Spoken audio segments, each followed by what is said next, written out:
yang sempat kemarin juga kita sempat menulisnya soal misalnya di Kurang Gempong itu kan dia tapi jumlah penerimanya untuk yang program JPS itu paling banyak se Kabupaten Pasuruan.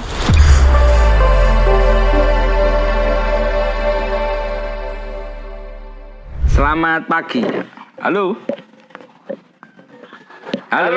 Iya. Iya, Pak, kita lagi ngomongin soal data COVID ya, data bantuan COVID yang sempat juga menjadi salah satu sorotan kita di Warta Bromo. Nah, mungkin ada guyonan sebenarnya bahwasanya bantuan COVID ini justru lebih banyak kepada orang yang tidak terdampak, tidak terdampak secara langsung lah, katakanlah gitu. Itu menjadi rezeki, Pak. Nah, tapi iya rezeki. Tadi ini tonggoku itu rezeki nemen deh. Malah syukur lah iso COVID terus, ngono ya. Masalahnya yo dek gak tau metu, maskernya didelet tok apik sampai saiki. Kenapa? Nang sawah ya ngoli dan sebagainya. Bantuan ben bulan 300, 600. Nek gak tahu sadurunge selama Covid tidak ada, gak tahu oleh bantuan yang sifatnya enak ngono kan ya. Mungkin beras ngono. Saiki wis alhamdulillah wis rezeki Covid iku rezeki untuk penyakit. Ngono. Ya di sisi lain itu, tapi di sisi yang lebih luas mungkin kita menyoroti soal datanya itu ya, soal data penerima bantuan. Bagaimanapun termasuk sakjane muake koyo modele iku koyo disebar kabeh ngono lho, dhuwit iku wis didom-domno. Iya. Gimana menyoroti ini? Kemudian sampean sempat menulis juga katanya soal morat-marit data. Apa desa memang ada yang begitu ya. Jadi di salah satu desa misalkan ada yang semua tidak peduli apakah dia layak atau enggak dapat semua dibagi rata. Ya. Sembako misalkan di salah satu desa ada yang di daerah mana Sukoharjo. Jadi semua, tapi persoalannya itu hanya sekali. Hanya sekali maksudnya tahap satu saja. Tahap satu saja dan berikutnya nggak ngerti, nggak jelas gitu. Ada juga yang namanya muncul tapi juga cuma dapat sekali dan banyak yang seperti itu. Di komunitas difabel juga begitu. Kita tahu lah komunitas difabel dia hanya dapat sekali. Kemudian tahap berikutnya juga nggak ada kabar sampai sekarang. Difabel. Lalu ada juga misalkan kita pegang datanya ada beberapa nama tapi kontaknya sama. Beberapa nama tapi kontaknya sama. Oh ya, itu bisa. Misalkan bisa bapak anak, ibu anak, itu mungkin ya. Kalau itu mungkin 1-2 orang ya, tapi misal kita ada 5-10 nama. Nah di situ kan dia harus mencantumkan nomor HP-nya juga kan, nomor KTP. Nah, nomor HP-nya sama semua. Beberapa orang itu sampai 10 orang itu sama semua nomor HP. Oh ngampung, biasanya mungkin tonggoe gak duwe HP BE. Bisa jadi ya. Bisa jadi gitu. Bisa jadi. Tapi ini kan dulu kan juga sempat masuk di pansus kan, misal yang untuk bantuan COVID untuk pekerja hiburan, yang tukang-tukang pasang terop, terus pekerja seni. Karena waktu itu juga datanya gamit antara yang dilaporkan Satgas dengan yang laporan tertulis. Sampai kemudian waktu itu kan Pansus minta supaya data itu dipampang. Ini Pansus Kabupaten ya? Pansus Kabupaten Pasuruan ya? Kabupaten. Supaya dipampang. Tapi kan tidak dipampang kan sampai sekarang kan kita belum pernah melihat. Tidak ada itu. Nah, ternyata memang setelah kita cek ada beberapa misalkan hotel yang dulu sempat tutup juga kan. Sampai 3 bulan kan hotel. Kita cek ternyata juga ada yang nggak terima bantuan itu. Hotel.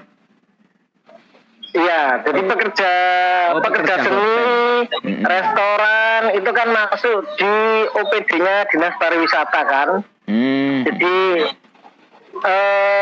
artinya begini, makin banyak OPD yang terlibat, sebenarnya kita berharap itu bisa makin masif gitu, cepat kemudian tepat sasaran. Tapi kan distribusiannya ya sesuai dengan sektor-sektor yang ada ya. Sesuai dengan sektor. Jadi harapannya itu cepat gitu. Tapi kan satu rawan tumbang tindih, misalkan dia sudah didata di Dinsos, tapi ternyata masuk di Disnaker. Gitu. Atau misal kayak kasusnya di Gempeng, itu semua yang diusulkan kelurahan itu juga ya ada pekerja, ada UKM. Jadi kan memang gak jalan begitu loh. Itu di pekerja hotel itu kan masuk di pariwisata. Ya.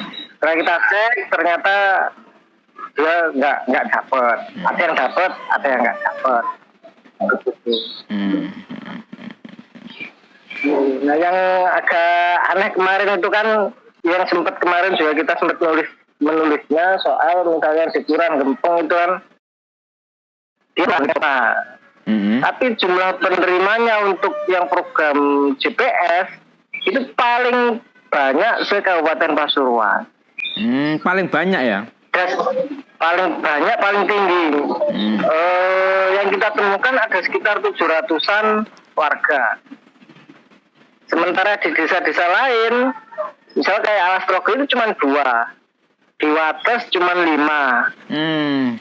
Itu mungkin parameternya Pak, atau nilai apa ya? Ya salah satu yang pernah diributkan soal poin-poinnya itu.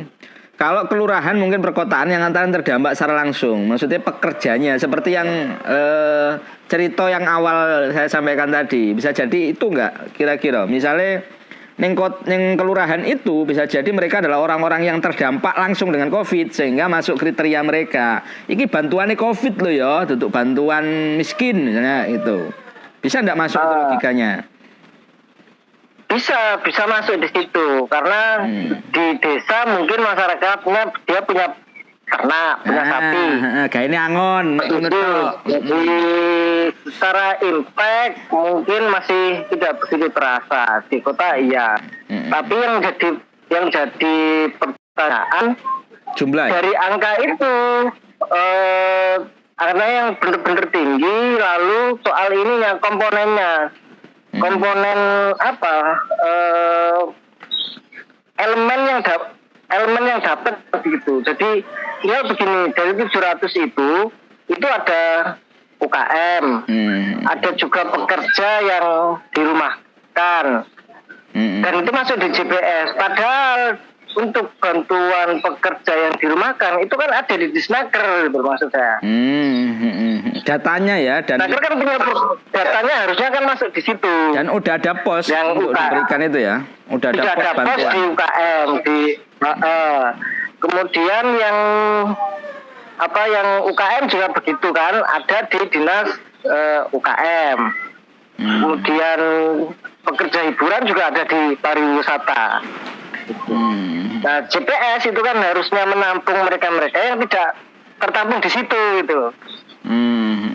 Tukang becak, misal tukang ojek yang tidak tercover di sana. Nah, yang kita khawatirkan itu kan masuk lalu di OPD yang lain juga masuk. Tapi ini tidak ada temuan ya, teman-teman tidak sempat menemukan double ya. Apa gak ngaku ya karo ya? Alhamdulillah oleh double gitu.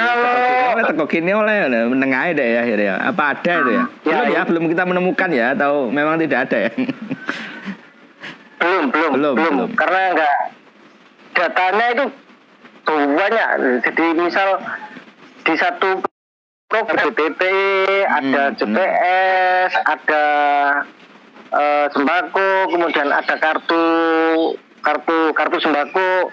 Nah itu datanya kan ribuan, 41.000 kita sampai melototin satu-satu. Nah untuk ini kemarin sempat kaitannya dengan Kadinsos ya, dinas sosial lah katanya gitu. Beberapa pernyataan yang terkait apa yang menjadi pertanyaan kita dan sebagainya. Mereka sebenarnya database secara keseluruhan dalam proses ini gimana menurut pandangan sampean lah untuk kaitannya dengan data-data saya sih mengakui itu. Yang double-double memang banyak. Makanya sampai hari ini proses updating, penyesuaian, validasi itu tetap berlangsung sampai hari ini. Padahal bantuan ini kan sudah jalan dari bulan-bulan kemarin kan. Wis entek lah. Ya, terus sampai jalan sampai sekarang. Dan ya sebenarnya kita memaklumi itu karena proses bantuan ini kan butuh cepat butuh ini. Tapi yang kita harapkan sebenarnya bagaimana pemerintah itu kan punya satu base data tentang program-program seperti ini, karena bicara bantuan itu kan nggak hanya sekali ini sebenarnya. Ya, jadi harus ada sistem yang benar-benar mudah diakses, kemudian bisa dilihat juga. Sekarang kalau misalnya kita dapat bantuan, aksesnya juga masih kayak nggak kelihatan ya, kita ngendi, apa alur dan sebagainya, penjelasannya seperti apa, itu memang agak kurang simpel banget lah. Dan hari ini kan pemerintah menyiapkan program namanya Cak Basuni itu kan, ngecek bantuan COVID gitu kan. Yang lemah di portal itu kan nggak tahu apa sudah di-launching apa belum. Tempo hari memang masih trial. Itu punyanya kabupaten ya? Yang lemah punyanya kabupaten, yang mungkin kemarin sih katanya masih trial. Nah yang jadi persoalan saya kira di portal ini itu hanya sebatas pada ngecek apakah masyarakat sudah punya bantuan. Misalkan saya. Ya. Ngecek nama saya, menginput nomor KK dan nomor NIK, diinput di sana, ternyata nama saya nggak ada. Itu. Yang lemah itu kan kita nggak tahu NIK di situ ada double atau enggak. Tidak bisa langsung notif. Ini nama ini sudah terdaftar dan sebagainya ya. Kalau muncul pasti ada. Kalau sudah dapat pasti muncul di situ. Kalau nggak ada lah. Ini portal hanya untuk menampung mereka yang belum dapat, lalu ngecek situ apakah dapat atau enggak, lalu nanti bisa diajukan. Ya. Nah, gitu. Tapi yang kembali ke tadi yang kita harapkan sebenarnya pemerintah punya satu base data gitu. Karena kan program ini kan program bantuan itu kan juga bukan cuma sekali loh. Ada PKH, ada macam-macam gitu, itu satu. Nah, yang kedua pemerintah itu punya perangkatnya, ada dinas sosial, kecamatan, RT, RW. Nah, kemarin dengan Dinsos itu kan kenapa data bantuan begitu banyak OPD, kemudian banyak yang tidak valid. Salah satunya karena itu update tidak jalan. Update tidak jalan. Di data DTKS misalnya itu kan data lama yang kemudian baru terjadi betul-betul setelah ada bantuan ini, dan seharusnya itu kan 4 bulan sekali ada update. Nah, kenapa tidak ada update? Katanya memang tidak ada anggarannya. Jadi desa sering alasannya desa itu kita sudah minta data supaya diupdate, tapi kadang-kadang sama pihak desa dikasih data yang lama nggak diupdate. Siapa yang sudah meninggal, siapa yang pindah, siapa yang ini, itu tidak diupdate. Anjane enakan bangun timbang ngerawat kok. Oke Pak, terima kasih sharingnya.